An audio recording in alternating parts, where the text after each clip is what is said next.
Guys, welcome to our YouTube channel, and today we are going to learn how to create a Crunchyroll account. So let's get started.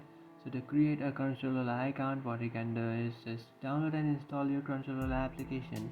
So to do that, you just have to open up your Play Store and then search for Crunchyroll and just install your application.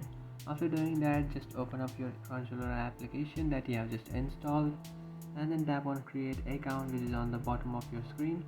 But if you already have an account, what you can do is just tap on login and just enter your credentials.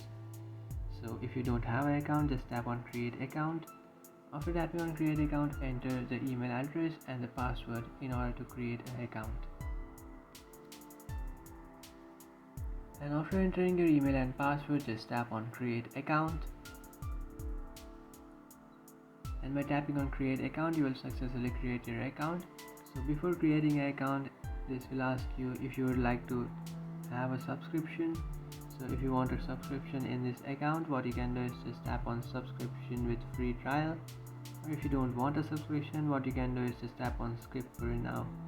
So by tapping on skip for now, you have successfully created your Crunchyroll account. So now you can go ahead and watch any anime that you like. So that's it guys, this is how to create a Crunchyroll account. If you find this video helpful, don't forget to like and subscribe to our channel. If you have any doubts, feel free to comment below. Thanks for watching.